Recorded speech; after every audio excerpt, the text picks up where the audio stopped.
Sebentar lagi, anda akan mendengar ceramah motivasi dari Yang Berbahagia Datuk Dr. Haji Muhammad Fazilah Kamsah.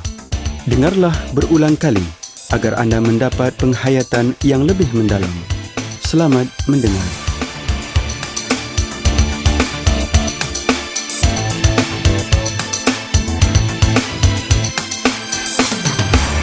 A'udzubillahi samil alim minasyaitonir rajim. Bismillahirrahmanirrahim.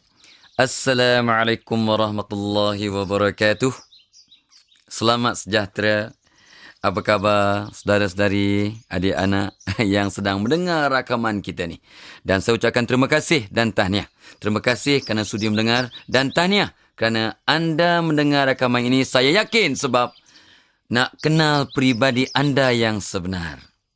Rasa-rasanya dah kenal ke peribadi anda yang sebenar? Itu persoalan yang kita ingin jawab, insyaAllah. Jadi, saudara-saudari yang saya muliakan, untuk mengenal peribadi yang sebenar, kita perlu membezakan antara 3 sifat. Bukan sikit ya, 3 sifat. Sifat pertama ialah sifat semula jadi. Dan semua faham, semua tahu, anda tahu, saya pun tahu. Sifat semula jadi kita memang amat sempurna. Allah jadikan kita semua, semasa lahir dulu, memang dengan penuh kesempurnaan. Itu sifat semula jadi. Memang sempurna. Peribadi yang asal. Tetapi semakin besar kita, semakin mendewasa kita, didikan, persekitaran, ilmu yang kita dapat, pengalaman yang kita lalui, menyebabkan sifat kita sekarang dan peribadi kita sekarang tak sempurna. Peribadi anda sekarang, peribadi saya sekarang tak sempurna. Jadi apa nak buat? Ramai orang terperangkap dengan peribadi yang sekarang. Dan mereka tak nampak bagaimana nak membetulkan, nak membentuk semula, nak menjana semula peribadi yang cemerlang. Itu sebabnya, yang ketiganya ialah sifat atau peribadi yang dibentuk melalui latihan, bimbingan, nasihat, kaunseling, di program semula mindanya, dan doa, dan doa, dan doa, dan doa. Jadi sekarang, saya nak menyarankan pada anda yang mendengar dan pada diri saya yang bercakap, kita kena ubah sifat peribadi kita yang sekarang. Daripada yang tak sempurna, kita nak menjurus, menuju ke arah yang lebih sempurna. Mudah-mudahan bila sampai saat kita meninggal dunia, kita berada di tahap yang Allah redha.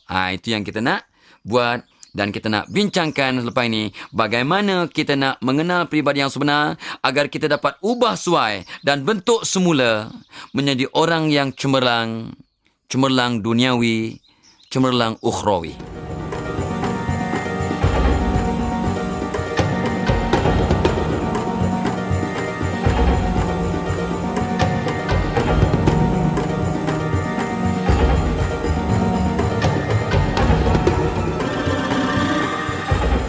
Tuan-tuan, puan-puan, saudara-saudari yang sedang mendengar rakaman ini, sebenarnya untuk mengenal peribadi kita yang sebenarnya, ada 15 cara yang sempat saya kaji, yang saya belajar, yang orang lain nasihat. Ada 15 cara. Yang pertama, nama dan maknanya. Nama dan makna kita ada kesan pada peribadi kita, insyaAllah. Yang kedua, perawakan fizikal. Yang ketiga, tarikh lahir. Yang keempat, tulisan kita. Yang kelima, warna kegemaran. Yang keenam, urutan kita dalam keluarga. Anak sulung ke, nombor 2 ke, nombor 3 ke. Yang ketujuh, latar belakang keluarga, didikan dan persekitaran kita. Yang ke-8, ilmu dan amalan ibadah. Yang ke-9, peribadi pasangan untuk mereka yang sudah berumah tangga. Ataupun peribadi mak bapak untuk mereka yang masih bujang. Yang nombor 10, peribadi kawan rapat. Yang ke-11, nilai dan pegangan hidup. Yang ke-12, peta hidup atau matlamat hidup. Yang ke-13, perlakuan dan tindakan kita juga akan mempengaruhi peribadi kita. Yang ke-14, cara kita bercakap, tutur kata dan cara berkomunikasi akan mempengaruhi peribadi kita. Dan yang akhir sekali, gelombang ataupun getaran yang kita pancarkan dari tubuh badan kita ini juga akan mempengaruhi peribadi kita. Baik, kita akan bincang satu persatu. Yang pertama, nama dan maknanya. Ramai orang kadang tak perasan bahawa nama kita InsyaAllah ada makna lah. Ya. Bila mak bapak kita dapat ilham dari Allah, ya, untuk memberi nama yang baik-baik kepada diri kita, mesti ada sebab. Dan semua ulama yang saya rujuk, ramailah ya, yang mengakui bahawa dan mesahkan bahawa nama memang bertindak sebagai ubat dan nama boleh bertindak sebagai doa yang sangat makbul. Ya. Sebab nama kita, nama yang baik-baik, ya, ada makna. Dan makna nama kita insya-Allah dapat dijadikan sebagai ubat dan dapat dijadikan sebagai doa. Jadi yang penting, tuan-puan yang saya muliakan, panggillah nama orang dengan sepenuhnya. Satu kena panggil nama penuh. Kalau nama dia Syawal, jangan panggil Wal. Syah. Tak sedap. Panggil Syawal, ya. Rajab, Muharram. Panggil penuh. Sebab nama itu doa. Ya, nama itu ubat. Kalau tuan-puan makan Panadol, ya, contohlah ni, bukan nak iklan, ya, untuk pening kepala. Orang dewasa kena makan 2 biji. Kalau makan setengah biji, ada kesan tak? Jadi, fahami makna nama dan kita kena sebut nama dengan sepenuhnya dan kita kena bertindak untuk jadi seperti yang dimaksudkan oleh nama kita. Itu yang penting sekali tu. Contohlah, kenapa Rasulullah SAW diberi nama Muhammad? Muhammad artinya yang terpuji, yang terbaik. Jadi tak ada nama yang lebih baik dari itu. Muhammad yang terpuji. Jadi orang kalau nama Muhammad, kenalah perbaiki sifat-sifat kita agar kita layak dapat nama Muhammad. Jadi nama itu boleh mengubah suai cara kita berfikir dan cara kita bertindak dan mengubah peribadi kita. Kalau faham maksud nama kita. Orang yang nama Zaki artinya cerdik. Jadi orang kalau nama Zaki kenalah cerdik, kenalah pintar, kenalah bijak cara tindak tanduk tu. Jangan buat benda-benda yang boleh menyebabkan orang panggil kita bodoh. Minta maaf ya perkataan kasar. Orang yang nama Iqbal artinya kejayaan. Orang yang nama Hazirah artinya pilihan yang tepat. Jadi orang kalau nama Hazirah, janganlah kita memilih benda yang tak betul atau susah nak buat pilihan. Orang nama Farah, kegembiraan. Ini biasanya orang nama Farah ni katun sikit, lawak sikit. Contohlah. Jadi tuan-puan, saudara-saudara yang saya muliakan, nama kita ada makna dan makna nama kita akan mempengaruhi tindak tanduk, peribadi kita dan sebagainya. Ini penting sangat untuk kita jadikan iktibar, untuk jadikan sebagai satu benda yang kita patut renung dan renung. Ya, mulai saat dan ketika ini seboleh-bolehnya, tolong pastikan anda bertindak mengikut maksud nama anda yang sebenar. Jangan sampai memalukan diri. Takut-takut nama je elok tapi kita tak kenal peribadi kita. Okey. Cek dan kenalilah diri anda based on your nama. Yang kedua, perawakan fizikal. Ini menarik ni, ya. Rambut kita ke dahi kita ke mata ke bulu kening ke telinga ke, ni semua ada ni, ya. Dan sebenarnya tuan-puan yang saya muliakan, saya ambil 2 sumber ilmu. Satu, psikologi manusia, ya, yang menyebut bahawa manusia ni ada 3 morfologi atau 3 bentuk. Satu disebut sebagai ectomorph. Ectomorph tu kurus. Dan bila saya rujuk pula pada ilmu Ayurveda, ya, Ayurveda ni kaedah perubatan India yang berumur 5,000 tahun. 5,000 tahun mereka telah mengkaji, ya, Ayurveda ni. Ya. Ayu tu hidup. Ya. Veda tu artinya sehat, cemerlang lah, ya, kesihatan. Ya. Jadi Ayurveda dan psikologi manusia ni mempunyai satu pendekatan yang sama. Ectomorph ataupun Vata dalam Ayurveda bermaksud badan yang kurus, slim, tinggi lampai. Yang keduanya mesomorph ataupun dalam bahasa Ayurvedanya Pitta, artinya yang sedang-sedang. Ya, yang sederhana. Rasa-rasa orang bercakap ni dalam geng pita-pita lah ni, ya. Saya rasa saya agak sederhana lah, ya. Body sedang gebu-gebunya, sedang elok. Ada orang marah tu. Yang digurau sikit. Dan yang ketiganya endomorph ataupun kappa. Kappa ni artinya badannya besar, bulat, mungkin gebu sikit lah ataupun minta maaf, ya, gemuk sikit. Jadi mari kita tengok, tuan-puan yang saya muliakan, ya. Kalau kita ambil daripada pengalaman orang tua dan kajian psikologi dan juga Ayurveda, cuba kita tengok.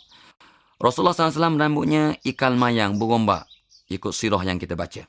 Jadi ikut kajian, orang yang rambutnya kalmayang, orangnya pengasih penyayang, lemah lembut, ya, orang yang pemurah, endah ataupun tinggi tahap kepekaan. Nampak tu. Orang yang dahi luas, macam mana pangai? Kita semua tahu kan? Orang yang dahi luas artinya orang yang banyak berfikir. Bukannya pandai, banyak berfikir. Ya, bijaksana mungkin. Ya, okey. Orang yang dahi sempit, orangnya pintar tapi tak banyak berfikir. Ya. Orang yang matanya bulat, ikut kajian. Orangnya pengasih penyayang dan pandai mempamerkan perasaan. Orang mata sipit, macam macam saya. Saya ni walaupun comel tapi mata sipit sikit. Rupanya orang yang tak pandai mempamerkan kasih sayang. Kalau tak berdoa, kalau tak betulkan diri. Nampak? Orang yang bulu keningnya tebal, pengasih penyayang, ya, passionate tapi mungkin cemburu sikit. Ini ikut kajian-kajian ni. Orang yang mencabut-cabut bulu kening, memang tak pengasih penyayang pada siapa? Pada dirinya. Memang nak cari naas. Itu contohlah. Ini kena fikir ni. Ya. Orang yang telinganya kerah. Ada orang telinga kerah macam keropok belum goreng. Telinga kerah ni kata orang tua-tua, degil sikit. Bibir tebal, pengasih penyayang. Bibir nipis, kalau tak ada iman, kalau tak jaga diri, mulut laser. Jangan marah. Jangan marah. Cuba tengok dulu dan kaji. Ini semua kajian-kajian. Untuk panduan. Bukan untuk diterima sebulat-bulatnya. Kita kena kaji. Tengok, fikir untuk panduan. Ya. Dan mari kita tengok satu persatu. Ya, apakah kajian-kajian dari segi psikologi dan dari segi Ayurveda. Orang yang badannya slim, kurus ataupun ectomorph ataupun vata ni, ya, berbadan berbentuk vata, kata orang Ayurveda, dan ectomorph kata psikologi. Biasanya orang yang tak banyak tidur ataupun dia memang bukannya suka tidur sangat. Sebab tu badannya slim. Sebab badan kita membesar waktu tidur. Ya, hormon-hormon tumbesaran dia keluarkan semasa tidur waktu malam. Ini sains kata. Ya. Dan orang yang badan kurus ni mudah terkejut, artinya light sleeper, mudah bangun kalau tidur pun, ya. Dia punya selera berubah-ubah, ya. Dan kalau makan cepat, kalang kabut sikit. Ini secara umumnya. Dia orangnya agak gemuruh, mungkin kelang kabut sikit dan kena kawal diri supaya tidak kalang kabut. Jadi kena ingat tu, ya. Tetapi orangnya sangat kreatif. Ya, staminanya kurang memuaskan sebab ialah badan kurus, selera pun tak bersangat, ya. Jadi masalah pengazaman mudah berlaku, ya. Sering ada angin dalam perut. Ni kembung. Ini mungkinlah tak semestinya begitu, ya. Apa dia kekuatannya? Pantas, cergas, aktif. Ini sebab badan slim, badan ringan. Kelemahan pula, boleh membentuk sifat penakut yang kadang-kadang macam tak boleh diharap lah. Sebab kadang-kadang orang badan slim sangat ni kadang macam orang tak confident. Bila orang sangka dia tak confident, aku tak confident lah. Boleh ke bawa beras 20 kilo tu? Sebab badan dia pun lebih kurang 20 kilo. Kalau orang badan 20 kilo, macam mana nak bawa beras 20 kilo? Ya? Dan orang yang badan kurus ni ataupun ectomorph, ya, ataupun vata ni, dia suka dibelai. Ya, suka diberi penghargaan, perlu rasa selamat, dan sebagainya. Jadi yang pentingnya sekarang apa? Kita tengok diri kita. Kalau anda orang yang slim, kurusnya, lampai, ya, ectomorph ataupun vata ni, maka cek balik. Kalau aku begitu, aku kena jaga makan aku kena makan perlahan-lahan, makanan kena seimbang supaya pengazaman lebih sempurna. Aku kena banyak makan buah-buahan dan makan buah sebelum makan yang lain supaya aku tak sembelit. Aku kena jaga tidur aku kena exercise, aku kena kawal stres. Ni deh. Dan kena banyak doa. Banyak doa. Itu tujuan kita kenal diri. Jenis kedua, mesomorph ataupun pitta, ya. Orangnya sederhana bentuk badannya, pembinaan otot-otot yang baik, ya. Tetapi berat badannya mudah naik, mudah turun. Ini bagus ni, ya. Dia suka tidur dan tidurnya nyenyak. Waduh, ya. Dia suka tidur dan tidurnya nyenyak. Yang ketiganya, seleranya baik. Maklumlah orang badan sedang-sedang ni memang selera sedap, ya, dan banyak makan. Dari segi mood pula, dia tak fikir panjang. Ya, memang dia kuat semangat tapi tak fikir panjang. Mudah sensitif, kadang-kadang mudah marah. Dan dia suka untuk mencari kesempurnaan. Perfectionist. Dia bertenaga, staminanya sederhana. Ya, Ciri-ciri orang macam ni apa dia? Pantas, pintar. Saya pun macam ni lah lebih kurang. Bentuk badan lah. Pintar tu tak tentu lagi. Ya. Kuat, semangat, suaranya lantang. Itu macam orang yang saya kenal tu. Suaranya lantang, bercakap dengan tegas, meyakinkan, daya ingatan yang tajam, ya, pemikiran yang kritikal. Ya. Dia suka dan pandai berdebat. Mudah buat pandangan-pandangan ataupun bagi idea, ya, dan kurang sabar, mudah terusik hati, sensitif, ya. Dia biasanya dia sistematik, ya. Jadi kalau orang macam ini, kalau seimbang, dia akan jadi orang berani, ikhlas, mesra, positif. Kalau tak seimbang, dia jadi kritikal, tak sabar, cemburu dan agresif. Ini orang yang mesomorph, berbadan sederhana ataupun dalam bahasa Ayurvedanya pitta. Baik, kita pergi ke jenis yang ketiga, ya, yang disebut sebagai endomorph. Ini orang yang gebu sikit, ya, badan bulat sikit, endomorph, ya, ataupun dalam bahasa Ayurvedanya kapha, ya. Ciri luarnya bulat, badannya besar sikit, berotot-rotot lah, ya, mudah naik berat badan. Kegemarannya suka tidur, mudah tidur, badan besar. Saya minta maaf, ya.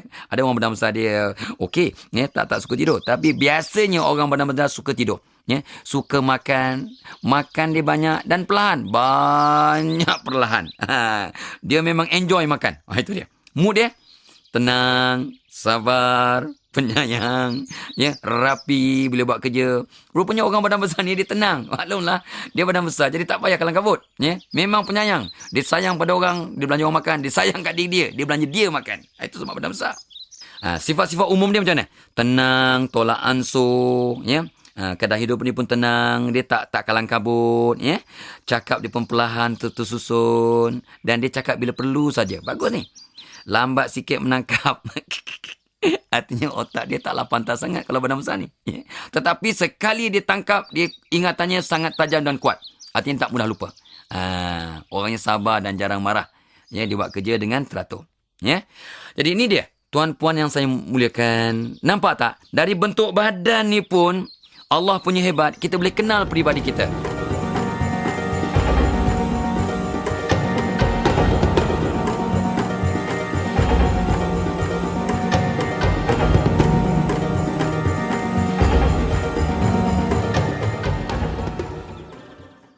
Yang ketiganya, ini serius sikit ni, ya, tarikh lahir. Ya, rupanya dengan kekuasaan Allah yang maha besar, kita dapat mengenal peribadi seseorang tu, peribadi kita atau peribadi orang lain daripada tarikh lahirnya.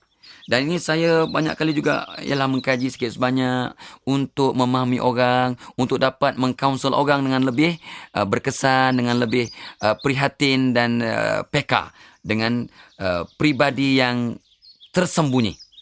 Dan dari kajian-kajian yang berpuluh tahun lah, ya, yang orang lain buat, yang saya juga tolong sama-sama buat sikit-sikit, ya, kita dapati bahawa tarikh lahir manusia itu boleh mempengaruhi peribadinya.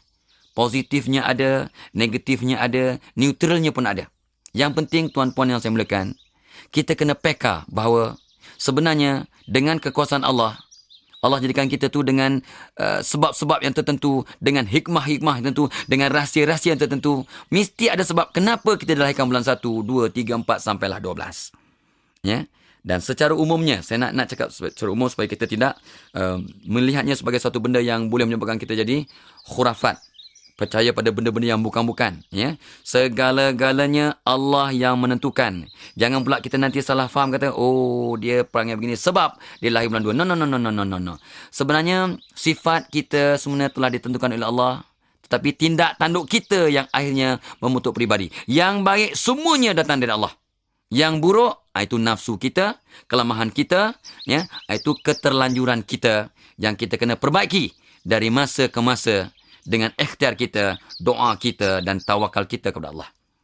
Secara umumnya, based on tarikh lahir lah. Ya. Kalau kita boleh ringkaskan, manusia mungkin ada 3 jenis. Satu jenis type A personality atau jenis A. Yang kalang kabut, yang tension, nak cepat, nak segera, tak sabar, nak cari kesempurnaan. Ya. Sentiasa nak cari kehebatan. Ya. Tak berapa sabar punya orang ni. Jenis B pula, yang relax, yang cool, yang tenang, yang tolak ansur, yang lebih kurang, ya, yang boleh mudah bincang lah, ya, Leceh sikit pun tak apalah. Lambat sikit no problem lah. Ini jenis B. Ya. Dan jenis E yang sangat-sangat emosional, mudah terasa, mudah melenting, mudah marah, mudah hiba. Persoalannya anda jenis apa? Ya. Dan ikut kajian, ini Allah punya kuasa. Allah punya kuasa. Didapati bahawa kebanyakan orang yang jenis A ni, yang kalang kabut, yang tension, yang nak cepat ni, mungkin Allah punya kuasa ya, mungkin lahir bulan 2, bulan 4, bulan 6, bulan 8, bulan 9, bulan 11, bulan 12. Ini Allah punya kuasa ya, based on research beginilah. Ya. Jadi kalau nak diulang, you review je lah rakaman ni. Senang aja, saya tak payah ulang. Jadi jenis B pula, jenis B. Kategori B ni jenis B, personality B. Orang yang tenang, yang cool, yang relax, yang lebih kurang, yang tolak ansur, yang tak banyak cerewet. Mungkin Allah punya kuasa. Ingat, Allah punya kuasa. Ini cuma hasil kajian saja. Ya. Mungkin mereka lahir bulan 1, bulan 3, bulan 5, atau bulan 6. Bulan 6 ni 2 kali ni. Ya, yang jenis A pun dia, jenis B pun dia. Ni, jadi bulan 6 ni mungkin makhluk dua alam. Ya. Bulan 7, bulan 10, dan juga bulan 12. Bulan 12 pun 2 kali. Jenis A pun dia, jenis B pun dia. Bulan 12 pun makhluk dua alam. Dan tengok, Allah punya hebat. Orang yang lahir tengah-tengah tahun, yang akhir tahun, rupanya ada 2 perangai. Slow boleh, cepat boleh. Lebih kurang boleh, berkira pun dia juga. Jadi yang penting, adik-adik, anak-anak, tuan-puan yang saya muliakan, cuba cek diri kita. Oh, patutlah aku kalang kabut. Aku lahir bulan 4 ni. Jadi Allah jadikan aku memang kalang kabut. Therefore, aku kena banyak berdoa untuk sabar. Aku kena release tension aku. Aku kena ingatkan diri aku supaya lebih tenang, lebih sabar dan sebagainya. Ini tujuan kita mengenal peribadi mulai tarikh lahir. Oh, patutlah aku ni cool sangat. Aku lahir bulan 1 ya. Memang cool aku ni. Aku kena lajukan sikit. Aku kena doa, ya Allah, jadikan aku supaya laju sikit. Ya, bersemangat sikit. Pantas sikit. Asertif sikit. Itu tujuan kita mengenal peribadi kita melalui tarikh lahir. Yang jenis E pula. Yang type E ni. Personality jenis E. Ini orang yang sangat-sangat emosional. Sangat-sangat beremosi. Jadi dia mudah menangis, mudah merajuk, mudah melenting, mudah mengamuk kalau silap-silap hari bulan. Dan ikut penelitian pakar-pakar dan saya cuba buat juga kajian, kita dapati mungkin Allah punya kuasa. Ya, ni asbab saja orang yang jenis ini mungkin mereka yang lahir bulan 2, bulan 3, bulan 4, bulan 7, bulan 8, bulan 9.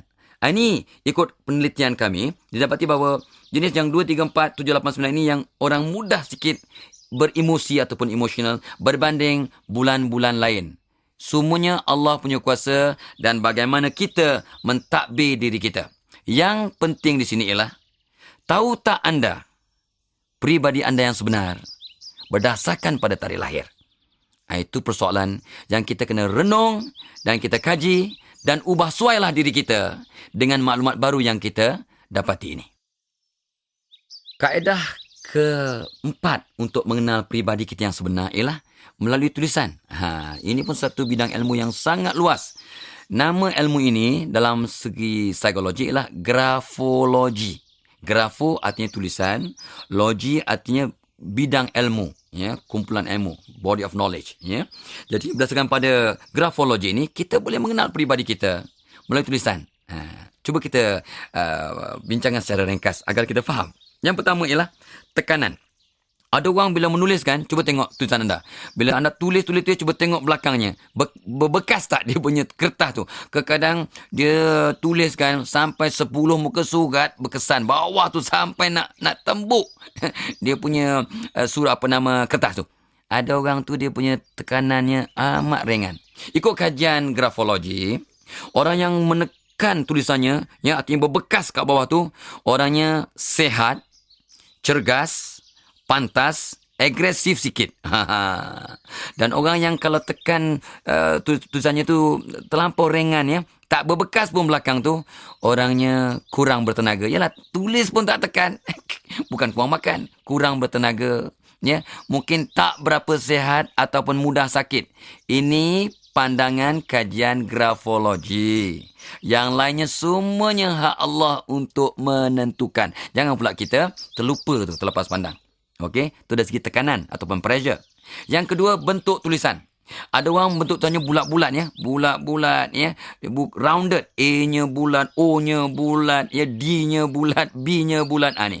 Orang yang tulisannya bulat-bulat ialah orang yang emotional, orang yang prihatin, pengasih penyayang, kepekaan yang tinggi, ya, dan orang yang banyak pakai otak kanan lah, otak kreatif. Orang yang tulisannya pula tajam-tajam ya, lepe-lepe lah, bunyi A pun tak bulat, lepe je, angular ataupun tajam-tajam. Fahamlah kan? Ini artinya orang yang rasional, buat kerja sistematik, pandai mengurus, ya. Dia banyak pakai akal ataupun otak kiri. Nampak tu? Daripada bentuk tulisan kita tahu otak mana yang lebih dominan, otak kanan yang kreatif atau otak kiri yang logical ataupun scientific. Itu dua. Yang ketiga, kecondongan tulisan. Ada orang condong ke kanan, ada orang condong ke kiri, ada orang tulisan tegak, ada orang campur-campur. Ikut angin, ikut mood, ikut waktu. Itu yang susah tu. Ikut kajian grafologi, orang yang tulisannya condong ke kanan, orangnya extrovert. Suka bercerita, mudah berkongsi maklumat dengan orang lain, ya.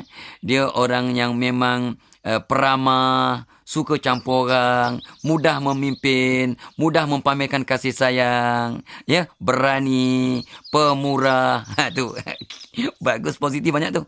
Sebab saya pun memang tulis condong ke kanan, nak jadikan cerita. Anda macam mana? Orang yang condong ke kiri pula, misalnya condong ke kiri, orangnya introvert ataupun banyak simpan dalam, suka menyimpan rahsia, agak pemalu. Bak kata peribahasa tu apa? Orang hutan sumbang ke beruk sumbang. Munyit sumbang. Tak tahulah, orang kata macam itulah. Ada yang sumbang lah tu, ya. Kera sumbang kot, ya. Tak suka berubah, amat setia pada kekasih, pada keluarga, pada organisasi, pada negara, tapi tak suka campur orang. Ni kalau orang condong ke kiri pula. Ini secara umum ya, secara umum. Orang tulisannya tegak, orang yang sistematik, mudah kawal diri, ya.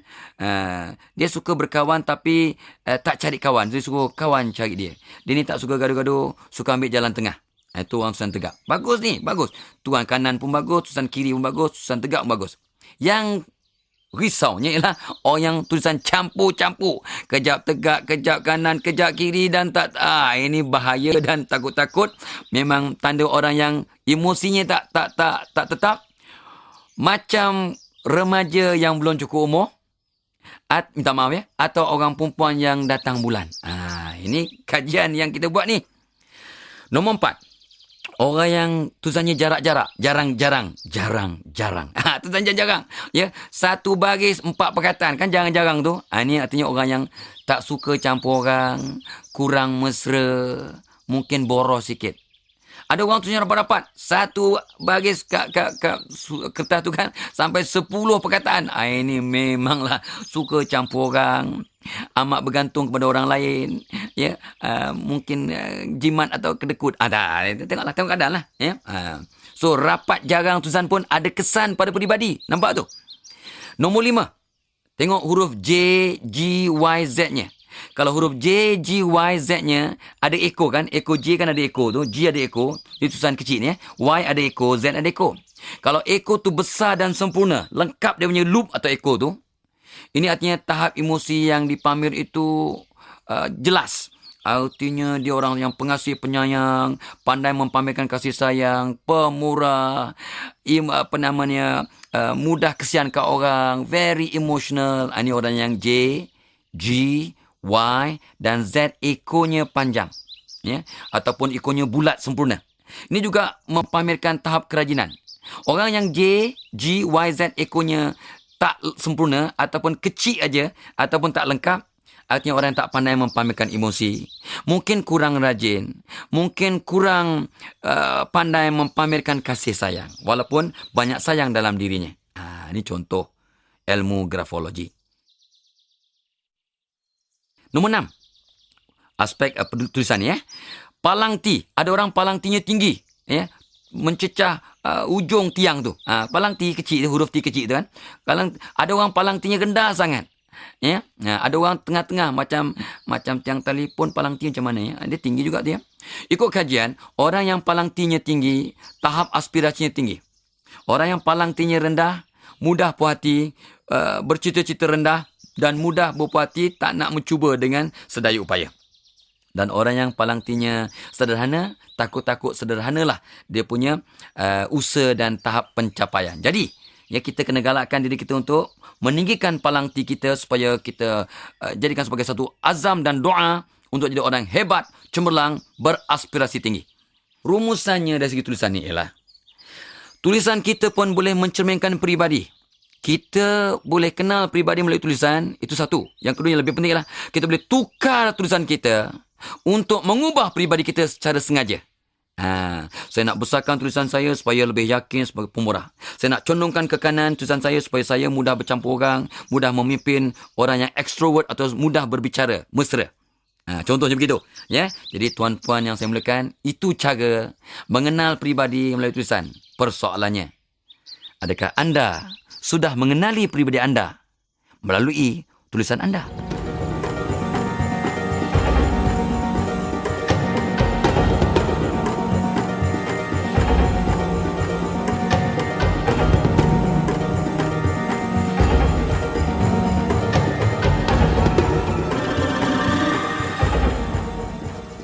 Yang kelima, ini mengenal peribadi melalui warna kegemaran. Mula-mula kita tak kisah tau. Tapi bila kita baca di sirah dan sebagainya, Rasulullah pun ada warna-warna yang Rasulullah suka ni. Nabi Muhammad SAW suka warna hijau, warna hitam, warna putih, warna merah jambu. Of course yang paling Nabi suka warna putih lah. Yeah. Mari kita lihat bagaimana nak mengenal peribadi melalui warna kegemaran. Yeah. Warna hijau, ikut kajian demi kajian. Ya. Warna hijau melambangkan alam sekitar, pokok-pokok. Jadi orang yang suka warna hijau, orangnya tenang. Ya. Orang yang suka pada persekitaran, ya, alam sekitar, suka menjaga alam lah. Ya. Orangnya pemurah, endah, ambil berat, pengasih, penyayang, ya, berperi kemanusiaan. Orangnya kreatif, banyak idea. Sebab pokok tu sentiasa tumbuh dan tumbuh. Jadi otaknya pun kreatif. Ya. Tetapi malangnya, orang yang suka warna hijau ni kadang-kadang mudah orang ambil kesempatan sebab orangnya baik sangat. Ya? Jadi orang yang suka warna hijau ni banyak sifat positif. Tapi kadang-kadang adalah sifat negatif. Semua benda ada buruk, ada baik. Ya? Cuma kita kena lihat yang baik dalam diri kita ni dan kita keluarkan. Ya?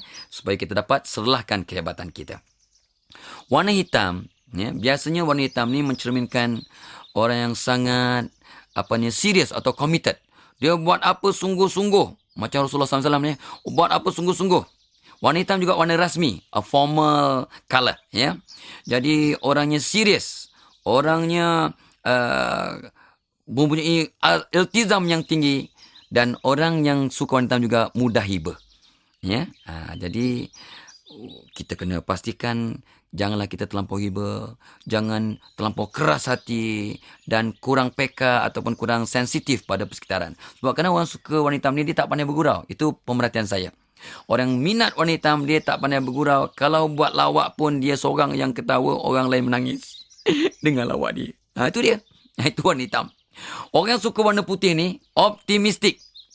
Warna yang Rasulullah cukup gemar. Orangnya sentiasa bersangka baik, husnuzan. Orangnya sabar. Orang yang suka pada kedamaian. Putih lah ya. Itu sebenarnya kalau perang pun angkat bendera putih ni. Kalau dah angkat bendera putih tu artinya tak nak perang dah. Dah serenda kata orang utara tu. Dah serenda dah. Ya, tak suka gaduh-gaduh. Ni orang suka warna putih. Ikhlas. Tetapi kadang-kadang orang suka warna putih ni apa ni? Kurang kreatif. Kadang-kadang membosankan. Maklumlah. Ini terlampau luruh kan. Betul bendui ya. Jadi kadang-kadang membosankan. Jadi kita tengok diri kita. Dan kita ubah suai. Dan kita doa agar jadi orang yang positif. Merah jambu ni maksudnya ialah Sifat-sifat orang suka merah jambu ni, penyayang. Orangnya suka pada benda yang sehat. Orangnya sungguh-sungguh. Orangnya juga mempunyai naluri rumah tangga yang tinggi lah. Artinya syahwat yang tinggi juga. Itu dia. Ya. Dan merah jambu ni kadang-kadang kalau kita, yang negatifnya ialah orang yang terlampau fokus pada sesuatu tu sampai ekstrim. Ya. Takut-takut keterlaluan. So, ingat ya, dalam baik ada buruk, dalam buruk ada baik yang tersembunyi. Jadi, kena tengok tu. Orang yang suka warna orange melambangkan peribadi yang suka bebas. Sangat kreatif. Dia aktif. Tak boleh duduk diam. Kalang kabut tak fikir panjang. Ya, semangat ya yang berkobar-kobar dan ramai kawan. Dan sampai ada pakar yang buat kajian bahawa anak-anak yang sudah aktif, yang sudah laju, yang sudah memang kata orang tu pantas bergerak ni, lincah sikit, elakkan pakai warna orange, takut-takut jadi buas, jadi terlampau hyperaktif. Nah, itu pula kajian-kajian ya. So, tengok diri masing-masing, di mana keadaan kita ni. Yang tak elok, kita betulkan, kita doa, kita rangsang. Warna kuning. Ni warna ceria. Ya, warna tahan lasak ni, adventure ni, tahan lasak, ya. Suka berkawan, ya. Dia suka nak enjoy, suka nak glamour, warna kuning ni. Ya. Jadi ini warna yang sangat positif sebenarnya untuk merangsang suasana. Ikut kajian, kalau kita nak ceriakan rumah tangga kita, elok cat kuning ataupun cat hijau. Hijau akan membawa ketenangan, kuning akan membawa keceriaan, ya. Ini contoh-contoh. Lagi, apakah warna-warna yang kita boleh kaji? Warna biru. Kalau biru muda ni, orangnya sensitif, beretika, suka tolong orang, suka kerjasama, romantik, mudah berkorban untuk orang lain. Ini warna biru. So, warna-warna lain seperti warna emas, orang suka kejayaan. Warna perak, orang suka kejayaan. Ya. Dan ini semua warna-warna yang pada saya, semua warna ni ada kesan pada peribadi. Ini juga pakar-pakar color therapy ataupun terapi warna telah menganjurkan ya kesan-kesannya. Yang penting sekarang tuan-puan yang saya muliakan, kita pilihlah warna-warna yang boleh membawa kesan positif pada diri kita. Ya, seperti juga kita memilih makanan-makanan untuk merangsang kesihatan. Persoalannya, sudahkah anda kenal pribadi anda berdasarkan warna kegemaran anda? Yang keenam, ini nak mengenal peribadi melalui urutan dalam keluarga ataupun birth order. Anda anak sulung ke, nombor 2 ke, nombor 46 ke, anak bongsu ke, anak tunggal ke, anak belah betung ke, anak tunggul ke. Ini kena tengok. Gurau-gurau sikitlah, jangan marah ya. Ikut kajian. Ini kajian yang orang telah mengkaji ni ya. Semua ingat ya, Allah punya kuasa, Allah yang Maha Besar. Biasanya anak-anak sulung ni macam kakak saya yang sulung, dia cakap serupa bikin. Anak-anak sulung ni dia cakap serupa bikin. Dia cemerlang kat sekolah. Dia cemerlang kat mana? Sebab dia maklumlah dia yang jadi contoh. Dia jadi model lah. Ya. Biasanya badannya besar, lebih kuat, lebih pijak daripada adik-beradik yang lain. Biasanya. Tak semestinya. Ya. Anak sulung juga asertif. Dia dominan, dia suka mengawal, dia suka mempengaruhi orang lain, dia suka jadi pemimpin lah. Memang ada jiwa pemimpin yang semula jadi ni. Tapi orang anak sulung juga pandai memujuk, pandai merangsang orang lain, pandai menggerakkan orang lain. Ini yang seronok ni. Saya buat membaca satu majalah, dia kata apa? 21 daripada 23 angkasawan yang menjejak kaki di bulan adalah anak sulung. 21 daripada 23 orang. Bayangkan. Ni Allah punya hebat ni. Nak jadikan cerita, ni dia. Semua pelakon James Bond, tak termasuk saya, anak sulung. Kan seronok tu. James Bond pun anak sulung. Apa cerita ni? Sebab apa? Anak sulung ni yakin, berdikari, inovatif. Rupanya nak jadikan cerita ni Allah punya kuasa ya. Pengarah-pengarah nak pilih James Bond pun orang yang macho, yang berani, yang mempamerkan sifat-sifat yang positif dalam kadap kehidupan sehariannya. Bukan dalam berlakon aja. Dan maka terpilihlah ya, siapa? Sean Connery ke, Pierce Brosnan ke, entah siapa lagi lah yang lain-lain tu. Ya, Muhammad Fadilah dengan James Bond yang akan datang lah kalau saya ndak lah. Okey ya. Tetapi anak sulung juga orangnya manja sikit. Ya, maklumlah anak sulung, dia seorang je dulu kan mula-mula. So manja sikit dan mak bapak pun beri perhatian lebih. Jadi kadang-kadang dia Dia mengada-ngada sikit. Anak sulung. Minta maaf lah anak sulung. Tetapi anak sulung ni patuh pada undang-undang. Dia konservatif sikit. Kalau cemburu lebih cemburunya. Kalau kritikal lebih kritiknya. Dia cukup mudah, cukup kritik ni macam kakak saya. Tapi kadang-kadang anak sulung juga mudah perasan. Maklumlah dia yang diberi perhatian banyak. Mudah perasan. Dan ikut kajian-kajian, kerjaya yang sesuai untuk anak sulung ialah bidang politik. Jadi CEO ataupun manager lah syarikat ya, Chief Executive Officer ya. Jadi doktor bagus sebab dia ni suka ya merawat orang, membunuh orang pula. Ya, mengubati orang ya. Dia bagus juga jadi lawyer. Lawyer pun bagus anak sulung. Arkitek pun bagus, accounting pun bagus. Ini kata pakar-pakar yang mengkaji. Ya, jadi kalau kita nak cerita anak yang seluruhnya memang detail. Jadi saya akan gabungkan ya anak-anak tengah lah. Anak nombor 2, 3, 4, 5, 6 ya. Ini semua anak-anak tengah. Anak-anak yang lahir di tengah-tengah ni biasanya apa? Mereka ni bagus sebagai orang tengah, sebagai mediator ya, sebagai negosiator. Orang yang pandai yang menjadi pendamai ya, jadi pengurusi dan sebagainya. Bagus, memang betul sebab dia dah biasa kat tengah-tengah ya. Anak sulung mengada, anak bongsu mengada di kat tengah-tengah ni lah ya. Dan anak tengah-tengah ni biasa dapat second hand. Kesian. Second hand, permainan second hand, kadang seluar second hand, baju second hand. Kesian ya. Allah, basikal second hand. Saya. Dulu saya dapat skirt second hand kakak saya. Kecil-kecil kata mak saya suka pakai skirt sebab itu yang ada second hand. Anak orang susah. Nak jadikan cerita, saya pun heran kenapa saya suka pakai skirt dulu. Dengar khabar mak saya kata sebab sejuk ya, kainnya sejuk dan dia dia aircon kan. Itu dululah masa saya umur 2-3 tahun. Sekarang ya Allah takkanlah ya. Okey. Dia orangnya tenang. Orang yang anak-anak tengah ni tenang, diplomatik, sangat pemurah, mudah berkawan. Dia lebih kurang lah. Dia tolak ansur. Dia tak cerewet sangat. Itu anak tengah punya kehebatan. Kelemahannya pula, tak tetap pendirian. Yang sulung kata gini, diikut. Yang bungsu mengengek, diikut. Itu pula yang susah tu. Kadang-kadang dia tak tetap pendirian. Dan kadang-kadang, oleh kerana dia dah biasa terpinggir, maklumlah anak tengah kan, anak ramai, anak cuma 13 orang. Jadi yang kat tengah ni kadang dia pandai simpan rahsia. Kok dia tak puas hati dapat second hand pun dia diam aja. Dia pandai simpan rahsia. Dan dia suka ambil jalan tengah. Jadi cuma kadang kelemahannya dia terlampau berkompromi sampai dia tak menonjolkan kehebatannya atau tak menyuarakan suara hatinya yang sebenar. Itu kadang jadi mangsa dia. Kesian dia. Itu anak tengah. Anak bongsu pula ni. Ini cerita ni. Tengok diri anda. Saya tengok adik bongsu saya. Anak bongsu ni biasanya berani.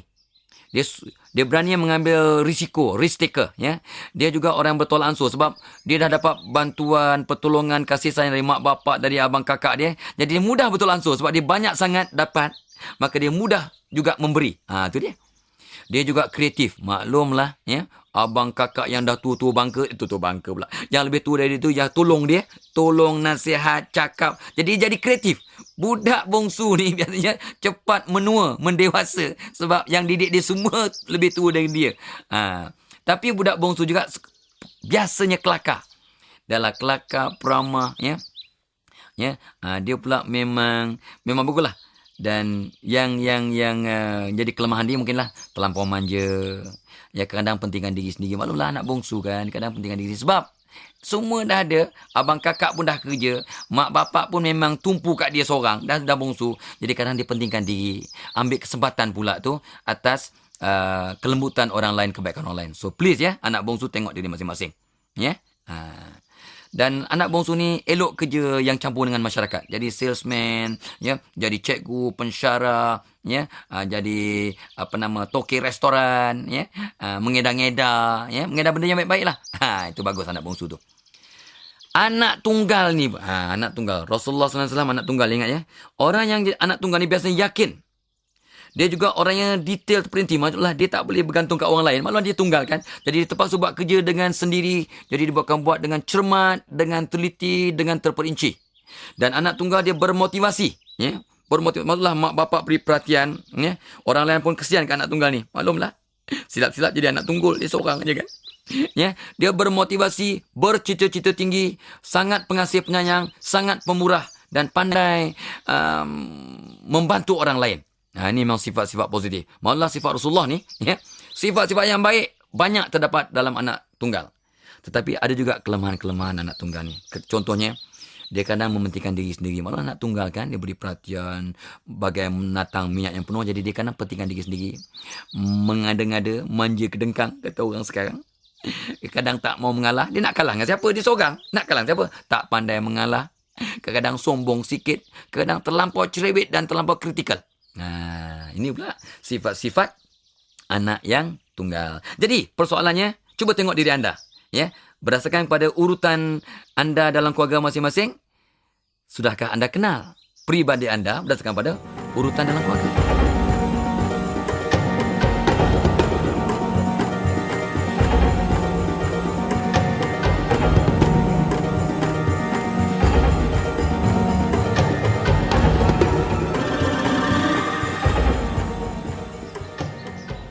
Yang ketujuh, latar belakang keluarga, cara didikan dan persekitaran. Ya? Ini semua boleh mempengaruhi pribadi kita. Latar belakang keluarga artinya, adakah mak bapak kita sentiasa harmoni ataupun gaduh-gaduh? Siapa yang lebih tegas? Mak lebih tegas ke bapak lebih tegas? Siapa yang banyak cakap? Mak ke bapak? Secara umumnya, ikut kajian, bila mak lebih tegas, mak lebih banyak cakap, mak lebih keras, maka anak-anak lebih berdisiplin. Secara umumnya. Ini ikut trend kajian. Lainnya semua Allah punya kuasa. Ya? Okey. Itu sebabnya saya serulah kalau mak-mak yang mendengar rakaman kita ni, mak lah lebih kena tegas. Bukannya garang mak. Kena lebih tegas. Ya? Lebih, kata orang tu, bersungguh-sungguh lah. Ya? Bila cakap tu, mak kena tegaskan. Mak kena ulang. Bapak pun kena bantu. Bapak pun penting juga dalam bidang ni. Yes. Tetapi apa-apa pun mak tu yang lebih banyak kesan kepada peribadi seseorang individu, terutama anak. Ya? Dan persekitaran tu maksudnya, adakah kita orang kampung ke, bandar ke, pinggir bandar ke, tepi hutan ke, atas bukit ke, atas pulau ke. All this ada kesan pada peribadi kita. Itu latar belakang keluarga. So, tengok balik. Ya? Adakah anda telah mengenal peribadi anda? Ya? Nombor 8. Ilmu dan amalan ibadah. Ini tak payah cakap pun kita tahu. Makin banyak ilmu yang kita tahu tentang agama dan makin banyak amalan-amalan keagamaan ataupun spiritual yang kita jalankan, insya-Allah pribadi kita makin mantap. Takkan sama perangai orang yang jaga sembahyang dengan tak jaga sembahyang. Takkan sama perangai orang yang puasa dengan yang ponting-ponting. Takkan sama orang yang baca Quran tiap hari dengan baca Quran bila ada orang mati. Maaflah kita gurau tapi kita pesan.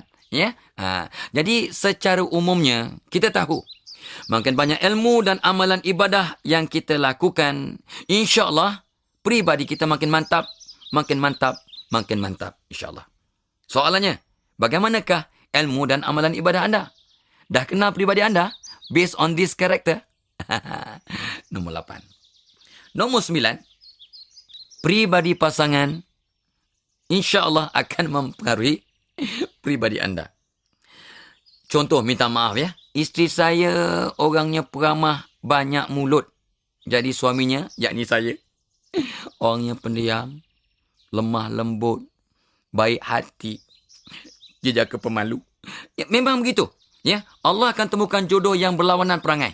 Isteri bising, suami senyap, suami bising, isteri senyap. Allah punya hebat. Isterinya sabar, suami pemarah, suami sabar, isterinya temper selalu. Allah punya hebat. Nampak? Ya?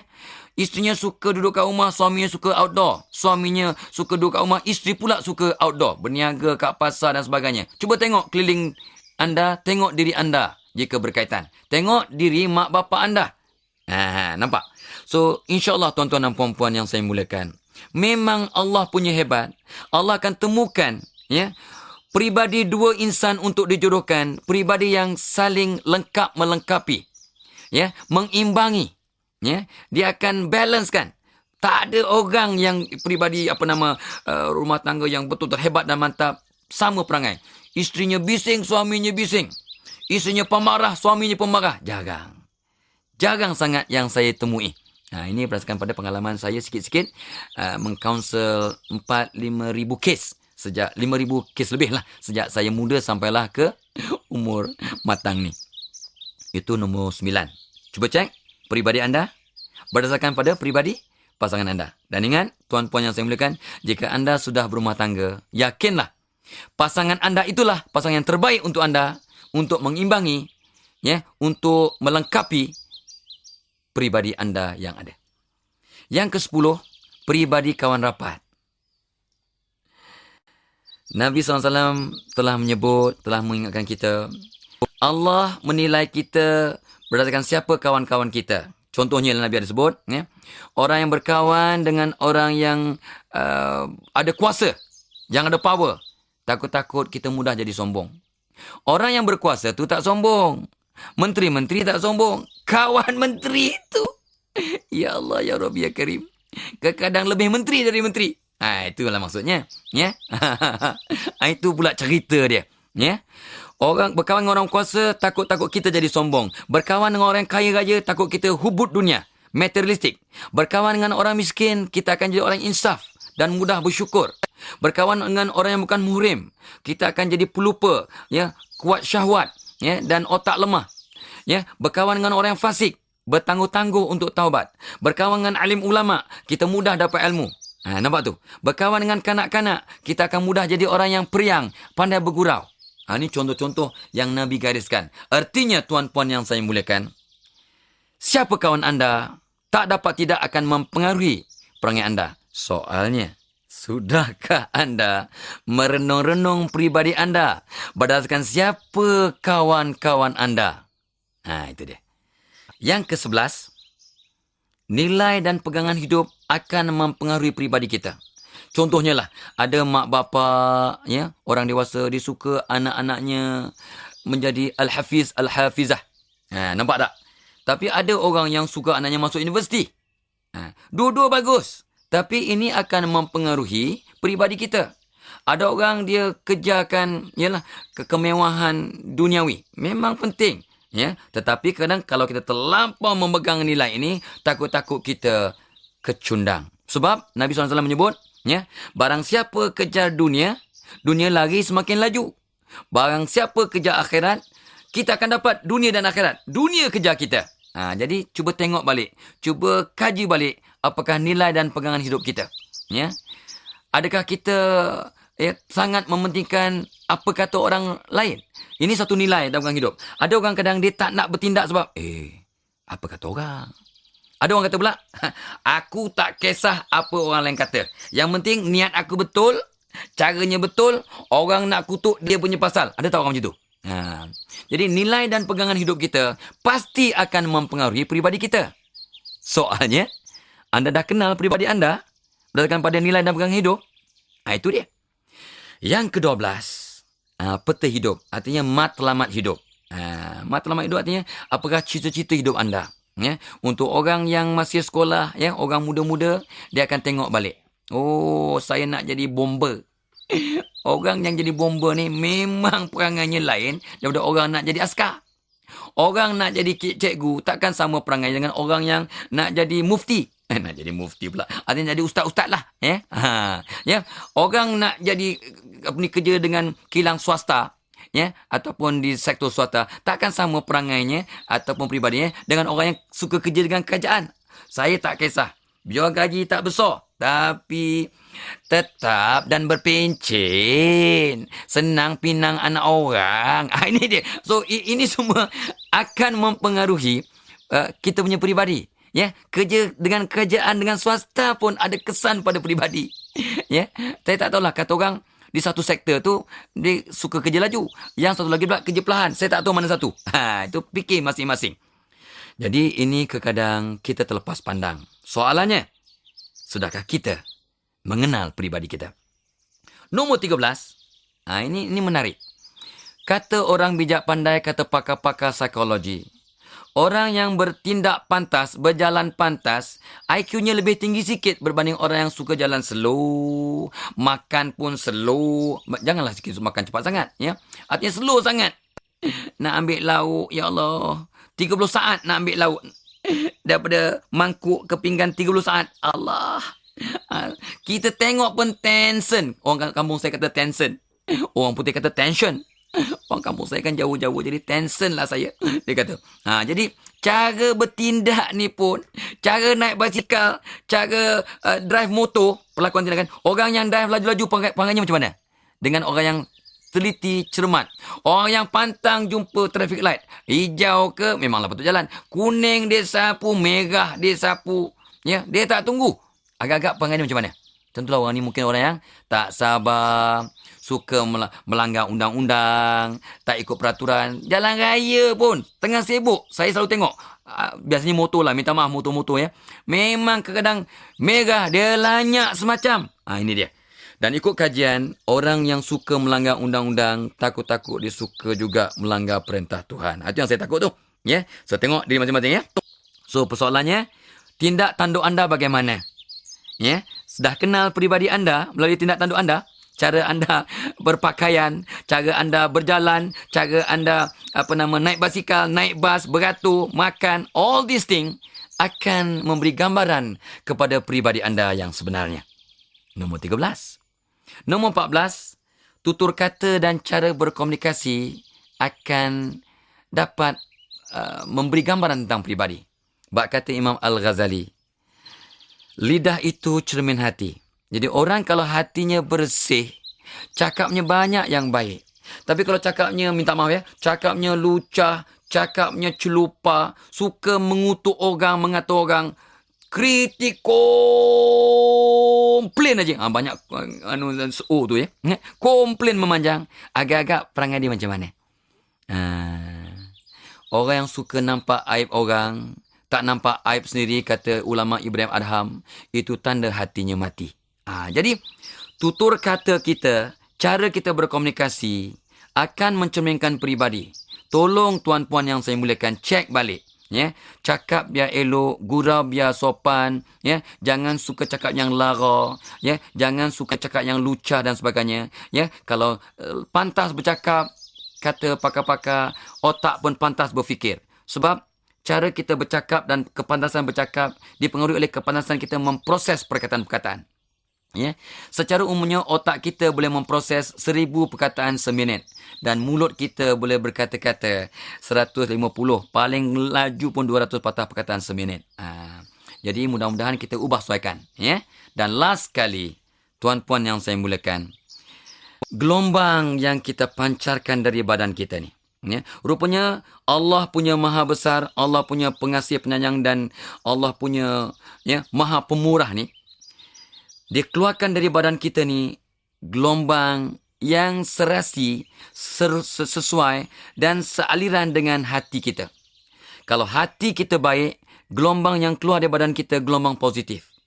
Jadi kalau kita pandang orang dan mudah ngam, mudah serasi, mudah sesuai dengan orang itu, besar kemungkinan orang itu mengeluarkan gelombang yang positif. Dan besar kemudian kemungkinan, kau tersasul-sasul pula kita ya. Orang itu mempunyai hati yang tulus, hati yang mulus, hati yang bersih. Sebab orang yang hatinya bersih, gelombang yang dikeluarkan juga positif. Orang yang dalam hati banyak sayang, dia akan banyak mengeluarkan gelombang sayang. Dan orang mudah sayang kepadanya. Orang yang hatinya banyak benci, dia akan keluarkan gelombang benci. Dan orang mudah benci menyampah kat dia. Dan gelombang yang kita keluarkan akan mempengaruhi aura kita. Ini bahasa orang moden ni. Aura kita. Dan juga akan mempengaruhi karisma kita. Ini bukan karisma kapur ni. Karisma masing-masing. Ya, orang yang berkarisma ni, orang yang pandang dia. Bila kita pandang orang tu ya, orang yang ada karisma, kita mudah sayang, mudah percaya, mudah nak tolong, mudah nak rapat. Mudah nak sokong. Itu dia. Mudah-mudahan kita termasuk dalam golongan orang yang berkarisma. Jadi tuan-puan, saudara-saudari, adik-adik, anak-anak yang mendengar rakaman kita dengan teliti, dengan sabar dan dengan khusyuk, mudah-mudahan kita dapat menilai, ya, menimbang. Itu cakap pelan-pelan tu, ya, tentang pribadi kita yang sebenarnya. Mudah-mudahan setelah mendengar perbincangan kita ni, kita akan lebih peka dan lebih tertanya-tanya, oh rupanya aku tak berapa kenal pribadi aku yang sebenarnya. Jadi kalau kita tak kenal pribadi kita yang sebenarnya, macam mana kita nak merangsang, nak mengubah pribadi kita jadi orang yang lebih hebat, lebih cemerlang, yang lebih diredai oleh Allah Subhanahu Wa Taala. So selamat mencuba, ya, selamat mengenali pribadi yang sebenar dan selamat mengubah suai pribadi ke arah yang lebih ma'ruf. Salam sayang, salam ceria dari saya. Wabillahi taufiq wal hidayah. Wassalamualaikum warahmatullahi wabarakatuh.